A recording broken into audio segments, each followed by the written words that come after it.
Kopyahin mo muna si x minus 4 squared, tapos, ganun din si plus y plus 1 squared. Ang first step, ano? Yung 7 squared gawin mong 49. Di ba that's my first step here, kanina? Ngayon, ano sunod na gagawin? Ano sunod na gagawin? Pwedeng SPE, minus 49, tapos sa kabila, minus 49 din. Tama naman. Pero, dahil 49 lang naman yung problema natin sa kabila at wala na siyang katabi, we can simply transpose it.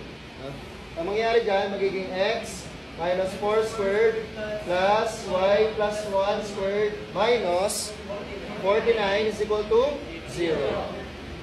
Sige, huwag na tayo mag-FOIL method ha. Gawin na natin yung kanina.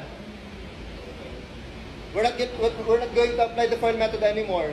Ano gagawin natin? Isa-isa na lang natin ha. Anong unang gagawin? X times x. Anong ginamit? Minus. 4 plus 4. 8. Anong variable? X. Negative 4 squared plus 16. Sana?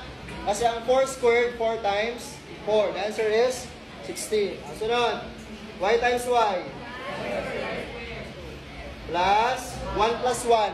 2. Anong variable? Y. 1 squared. 1. Minus 49 equals 0. Gets po?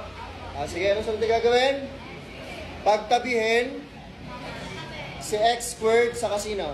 Y squared. So, this will be bring down x squared plus y squared minus 8x plus 2y. Tapos, itong tatlo na. What's the answer? 16 plus 1? 17. Negative 32 equals 0. Make sure na wala makakalimutang term ha.